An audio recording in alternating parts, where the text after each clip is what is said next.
एक ऐसे 9 साल के बच्चे की जिसका बचपन किसी नर्क से कम नहीं था, लेकिन उस बच्चे ने हार नहीं मानी और पूरी दुनिया को अपने कदमों पर झुका दिया। चलिए देखते हैं कैसे। तो कहानी की शुरुआत सन 1172 से होती है, जहां हम अभी के नॉर्थ वेस्टर्न चाइना के इलाके को देखते हैं, जिसे उस समय टेंगुट किंगडम के नाम से जाना जाता था, जिसको टेंगुट राजवंश ही चलाता था। यहाँ पर कई सारे मंगोलियन ट्राइब्स के ग्रुप्स रहते थे, जिनके सरदार को खान कहा जाता था। इस ट्राइब्स के खानों की आपस में बहुत गहरी दुश्मनी होती थी, क्योंकि ये सभी लोग पावर में बने रहना चाहते थे, जिसके चलते इनके बीच अक्सर लड़ाइयाँ चलती ही रहती थी। इन लड़ाइयों में बहुत सारे लोग मारे जाते थे। मंगोलों की दुनिया में कोई नियम कानून नहीं थे, इसलिए इनको एक सुप्रीम खान की सख्त जरूरत थी, ताकि ये सभी लोग एकजुट होकर रह सकें। यहाँ से सीन शिफ्ट होता है और हम एक आदमी को देखते हैं जिसका नाम येसुई था, और ये चाइना के वेस्ट साइड से एक छोटा मोटा खान था। इस समय येसुई एक सफर पर निकला था। उसके साथ उसका 9 साल का बेटा तेमुजिन भी था। दरअसल येसुई अपने बेटे के लिए एक वाइफ ढूंढने के लिए निकला था। रात होने पर वो अपने दोस्त के ट्राइब पर आराम करने के लिए रुकते हैं। वहीं जब तेमुजिन अपने घोड़े के पास खड़ा होता है तो उसके पास एक छोटी लड़की आती है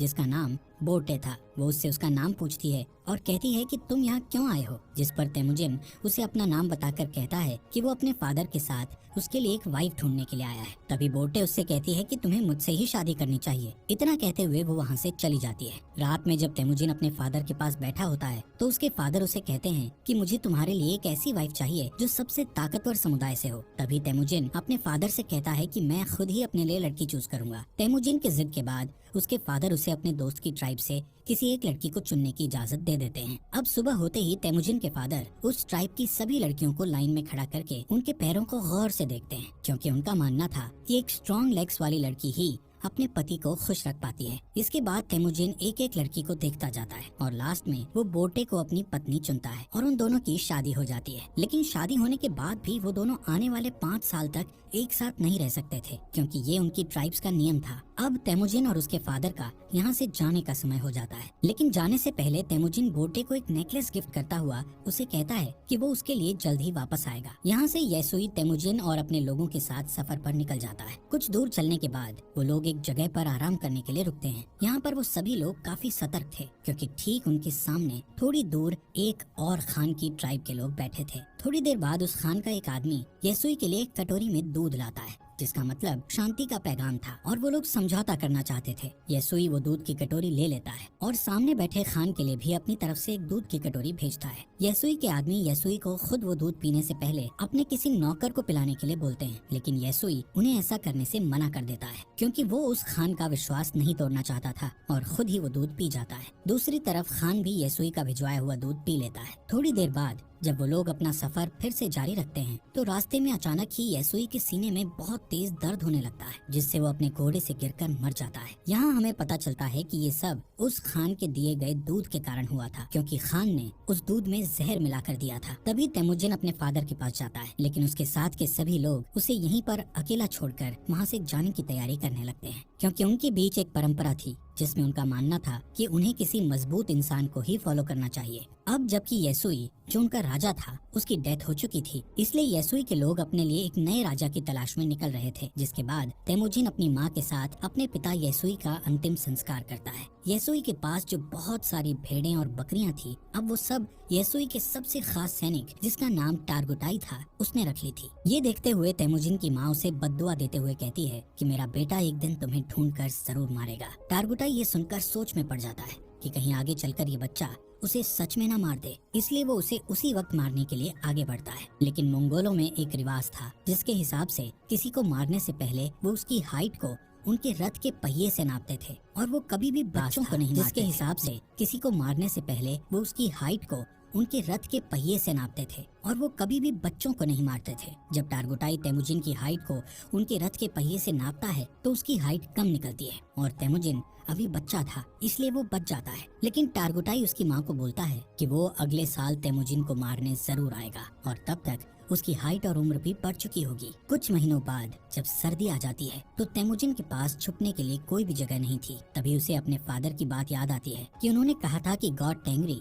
उनकी बुरे वक्त में मदद जरूर करेंगे। इसीलिए वो उस सीक्रेट माउंटेन की तरफ जाने लगता है, लेकिन रास्ते में अचानक उसका पैर बर्फ से जमी झील पर टिक जाता है और वो उस झील के अंदर ठंडे पानी में गिरकर डूबने लगता है। वो डूबकर मरने ही वाला था, लेकिन तभी वहाँ उसकी ही उम्र का एक लड़का जिसका नाम जमूखा था उसे झील से बाहर लाकर उसकी जान बचा लेता है। यहाँ पर जमुखा और उसका बड़ा भाई तेमुजिन को अपने साथ घर ले जाते हैं और उसे खाना खिलाते हैं। तेमुजिन उसकी जान बचाने के लिए उनका शुक्रिया अदा करता है। इसके बाद जमुखा और उसका भाई अपने अपने हाथ पर कट लगाकर अपना खून दूध में मिलाकर तेमुजिन को वो दूध पीने को कहते हैं। तेमुजिन वो दूध पी जाता है और अब वो 2 नहीं बल्कि 3 भाई बन गए थे। उन्होंने तेमुजिन को अपना भाई बना लिया था। अगली सुबह टारगुटाई अपने लोगों के साथ तेमुजिन को ढूंढता हुआ यहाँ आ जाता है ताकि वो तेमुजिन को जान से मार सके। टारगुटाई के लोग तेमुजिन को पकड़कर उसे अपने साथ मारने के लिए ले जाते हैं, लेकिन जब वो तेमुजिन की हाइट रथ के पहिए से नापते हैं तो अभी भी उसकी हाइट उतनी ही थी जितनी की पहले थी, जिस वजह से वो लोग तेमुजिन को तब तक के लिए कैदी बनाकर रख लेते हैं जब तक कि उसकी हाइट नहीं बढ़ जाती। इनके ट्राइब में एक बूढ़ा आदमी था जो कि कैद में तेमुजिन को रोज खाना खिलाता था और उसके जख्मों पर मलहम पट्टी भी करता था। कुछ दिनों बाद टारगुटाई फिर से तेमुजिन की हाइट नापता है, लेकिन अभी भी उसकी हाइट उतनी ही थी। इसी टाइम पर यहाँ बारिश होने लगती है और सभी लोग भागकर अपने अपने तंबू में चले जाते हैं। इसी बात का फायदा उठाते हुए वो बूढ़ा आदमी तेमुजिन को वहाँ से छुड़ाकर भगा देता है। तेमुजिन भागता भागता बहुत दूर चला जाता है। उसके गले में एक भारी लकड़ी का फंदा भी बंधा हुआ था, लेकिन कैसे भी करके वो उस पहाड़ पर जाता है जहाँ पर उसके फादर ने बताया था। वहाँ वो गॉड टेंगरी से विश मांगता है कि अचानक तेमुजिन को वहाँ एक सफेद भेड़िया दिखता है, जिसके तुरंत बाद उसके गले में बंधा हुआ लकड़ी का फंदा भी अपने आप ही खुलकर नीचे गिर जाता है। यहाँ से सीन कट होता है और हम सन 1186 में तेमुजिन को देखते हैं, जो कि अब एक नौजवान लड़का बन चुका था। लेकिन तेमुजिन अभी भी टारगुटाई के लोगों से बचकर भाग रहा था। कई सालों से टारगुटाई के लोग तेमुजिन को ढूंढ रहे थे और एक दिन वो तेमुजिन को ढूंढ ही लेते हैं और उसे पकड़कर फिर से कैदी बनाकर उसी लकड़ी के फंदे में रखते हैं जिसमें उसे बचपन में रखा गया था। अब क्योंकि तेमुजिन की हाइट और उम्र बढ़ चुकी थी, इसलिए उसके मरने के चांसेस बहुत ज्यादा थे। लेकिन टारगुटाई उसे जान से नहीं मारता क्योंकि वो उसे अपनी जान की भीख मांगते हुए देखना चाहता था। लेकिन तेमुजिन टारगुटाई से बोलता है कि मैं खुशी खुशी मर तो सकता हूँ, लेकिन तुम्हारे आगे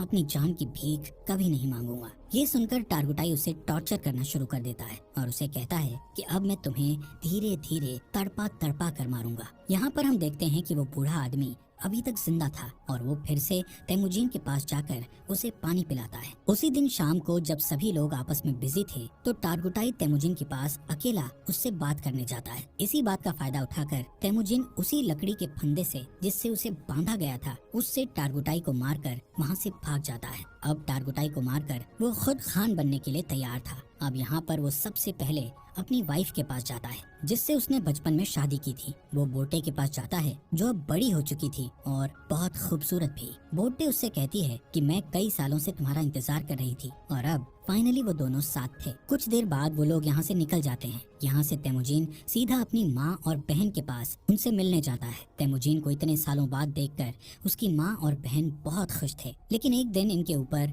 मर्किट ट्राइब के लोगों का अटैक हो जाता है। कई साल पहले तेमुजिन के फादर ने इस मर्किट ट्राइब के खान की मदर को किडनैप किया था और तब इस ट्राइब के खान ने कसम खाई थी कि वो अपनी माँ का बदला जरूर लेगा। और अब ये लोग यहाँ बोटे को किडनैप करने आए थे। बोटे और तेमुजिन दोनों यहाँ से भागने की कोशिश करते हैं, लेकिन तभी एक तीर बोटे को लगता है जिससे वो अपने घोड़े से नीचे गिर जाती है और वो लोग उसे किडनैप कर लेते हैं। दरअसल मर्किट खान बोटे को अपनी वाइफ बनाना चाहता था, वहीं दूसरी ओर तेमुजिन अपनी वाइफ बोटे को वापस लाना चाहता था, जिसके लिए वो अकेला काफी नहीं था। इसलिए वो मदद के लिए अपने पुराने भाई जमुखा के पास जाता है। यहाँ जमुखा भी एक ट्राइब का खान था जो कि बहुत पावरफुल ट्राइब थी। जमुखा तेमुजिन की मदद करने के लिए तैयार था, लेकिन लड़ाई के लिए वो तेमुजिन को 1 साल का इंतजार करने के लिए कहता है क्योंकि उसे बाकी ट्राइब्स पर अटैक करके उन्हें अपने अंडर लेना था। समय के साथ साथ 1 साल भी बीत जाता है और वो वक्त आ जाता है जब वो दोनों भाई मिलकर अपनी सेना लेकर मर्किट ट्राइब पर अटैक करते हैं। लड़ाई में वो सभी लोगों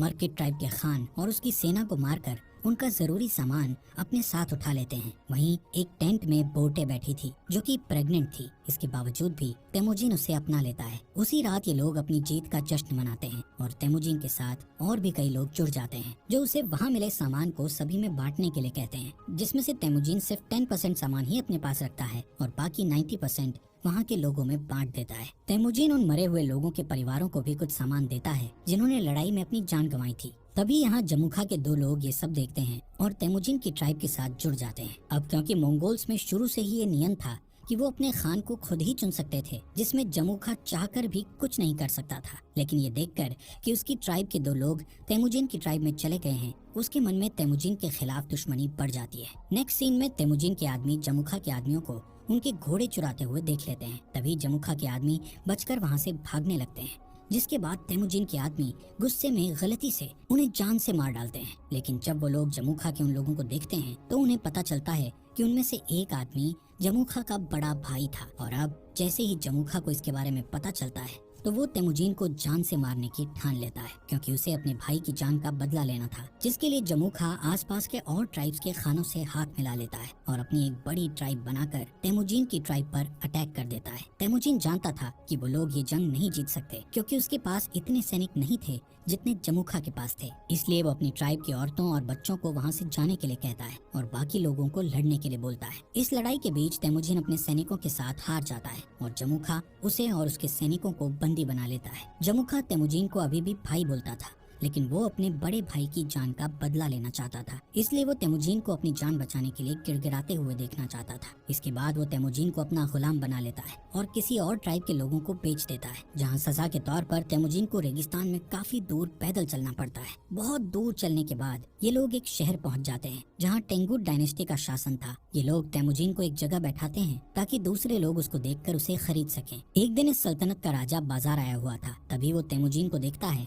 और उसे चंद पैसों में खरीदने के लिए अपने लोगों से बात करता है। लेकिन उस राजा के लोग तेमुजिन को खरीदने से उसे मना करते हैं, लेकिन फिर भी वो तेमुजिन को खरीद लेता है। इसके बाद तेमुजिन को एक पिंजरे जैसे कमरे में रखा जाता है जो शहर के बीचों बीच था, ताकि बाहर से लोग उसे देखकर हंस सकें और उसका मजाक उड़ाते हुए मस्ती कर सकें। यहाँ पर तेमुजिन को देखने के लिए एक बुद्धिस्ट मंक हर रोज आता था और उससे माफी मांगता था। एक दिन तेमुजिन बुद्धिस्ट मंक के साथ एक समझौता करता है कि अगर तुम मेरी वाइफ को ढूंढोगे तो मैं आगे चलकर इस गांव को कभी नुकसान नहीं पहुंचाऊंगा। जिसके बाद वो बुद्धिस्ट मंक बोटे को ढूंढने के लिए रेगिस्तान में निकल जाता है, लेकिन बुद्धिस्ट मंक एक बूढ़ा इंसान था, इसलिए वो गर्मी के मारे बेहोश होकर वहीं मर जाता है। वहीं खुशकिस्मती से बोटे को उस मरे हुए बुद्धिस्ट मंक के पास वही नेकलेस मिलता है जो उसे तेमुजिन ने दिया था, जिससे उसे पता चल जाता है कि तेमुजिन अभी भी जिंदा है। इसके बाद बोटे अपने पति को ढूंढने के लिए शहर में निकल जाती है और यहाँ पर उसे तेमुजिन एक पिंजरे में बंधा हुआ मिलता है। उसी रात बोटे यहाँ के सिपाही को रिश्वत देकर